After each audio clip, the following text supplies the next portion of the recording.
સ્થાનિક સ્વરાજ્યની ચૂંટણીઓ પૂર્ણ થયા બાદ વિવિધ જગ્યાએ જીતેલા ઉમેદવારો દ્વારા ઉજવણીઓ કરવામાં આવી રહી છે, ત્યારે સાબરકાંઠા જિલ્લાના હિંમતનગર નગરપાલિકામાં એક અનોખી ઉજવણી જોવા મળી છે. હિંમતનગર નગરપાલિકામાં જીતેલા ઉમેદવાર હિતેશ પટેલ માટે વિશેષ રીતે મીઠાઈ તુલાનું આયોજન કરવામાં આવ્યું હતું. આ પ્રસંગે હિતેશ પટેલના વજન કરતાં વધુ મીઠાઈ લાવી તેમની તુલા કરવામાં આવી હતી. ખાસ વાત એ છે કે આ મીઠાઈ માત્ર ઉજવણી પૂરતી મર્યાદિત ન રાખતા તેને વિસ્તારના મતદારો સુધી પહોંચાડવાનો નિર્ણય લેવાયો છે.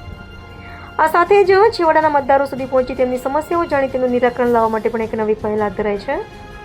હિંમતનગર નગરપાલિકામાં આ વખતે ભાજપે ગત વર્ષ કરતાં વધુ બેઠકો સાથે સત્તા યથાવત રાખી છે, જેમાં હિતેશભાઈ પટેલની જીત મહત્વપૂર્ણ માનવામાં આવી રહી છે. સ્થાનિક મતદારો દ્વારા આયોજિત આ મીઠાઈ તુલા કાર્યક્રમ જિલ્લામાં અત્યાર સુધી જોવા મળ્યો ન હતો, જેથી આ આયોજન વિશેષ બની રહ્યું છે.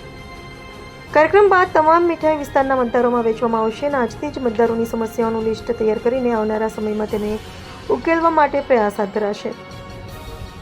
સામાન્ય રીતે જીત્યા બાદ ઉમેદવારો મતદારોથી દૂર થઈ જતા હોવાના આક્ષેપો વચ્ચે હિંમતનગરના પ્રકારનું આયોજન મતદારો સાથે સતત જોડાયેલા રહેવાનો એક સકારાત્મક સંદેશ આપી રહ્યું છે.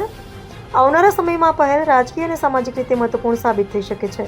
રિપોર્ટર સંજય ગાંધી, હિંમતનગર. સૌપ્રથમ જલારામ બાપાના શ્રી ચરણોમાં વંદન. સ્થાનિક સ્વરાજ્યની ચૂંટણીઓ પૂર્ણ થયા બાદ વિવિધ જગ્યાએ જીતેલા ઉમેદવારો દ્વારા ઉજવણીઓ કરવામાં આવી રહી છે, ત્યારે સાબરકાંઠા જિલ્લાના હિંમતનગર નગરપાલિકામાં એક અનોખી ઉજવણી જોવા મળી છે.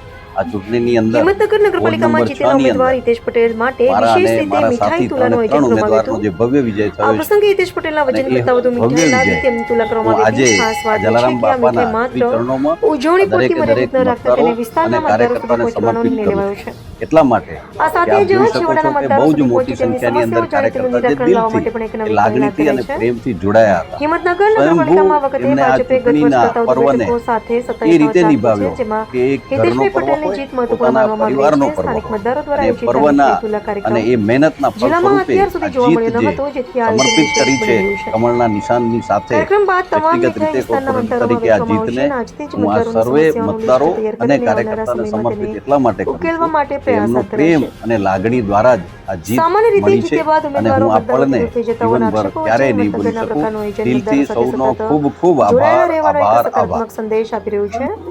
વોર્ડ આવનારા નંબર 6 ની સમયમાં અંદર રાજકીય અને જે અમારા સામાજિક રીતે હિતેશભાઈ મહત્વપૂર્ણ પટેલ સાબિત થઈ ઉમેદવાર શકે ઉભા છે. હતા અને રિપોર્ટર આજે સંજય ગાંધી, હિંમતનગર. જંગી બહુમતીથી જીતીને આવે એની અમે આજે સ્થાનિક સ્વરાજ્યની જલારામ ચૂંટણીઓ બાપાએ પૂર્ણ બુદ્ધિમત થયા બાદ તોડવાની બાધા રાખી વિવિધ હતી કે જગ્યાએ આજે અમે જીતેલા ઉમેદવારો દ્વારા જંગી ઉજવણીઓ બહુમતીથી કરવામાં જીતીને આવી આવ્યા છે. છે એની અમે ત્યારે આજે સાબરકાંઠા જલારામ જિલ્લાના બાપાના મંદિરે હિંમતનગર બાધા નગરપાલિકામાં પૂર્ણ કરી છે અનોખી ઉજવણી અને જોવા મળી છે. આવતી જે હિંમતનગર નગરપાલિકામાં વિકાસ જીતેલા થાય ઉમેદવાર હિતેશ અને પટેલ કોઈ માટે વિકાસ એ વોર્ડ વિશેષ નંબર રીતે 6 ની અંદર મીઠાઈ થયો તુલાનું નથી. આયોજન કરવામાં આવ્યું જે આજે જલારામ બાપાની આ પ્રસંગે દયાથી અમને આજે હિતેશ તેને પટેલના વોર્ડ નંબર 6 ની વજન અંદર કરતાં જંગી વધુ બહુમતીથી મીઠાઈ જીતીને એને લાવી તેમની મોકો મળ્યો છે માત્ર અને આગળ પણ ઉજવણી સૌનો પૂરતી વિકાસ મર્યાદિત કરે રાખતા તેને એ બાપા વિસ્તારના જલારામ બાપા મતદારો કને સુધી પ્રાર્થના કરું છું. પહોંચવાનો ભારત માતા કી જય.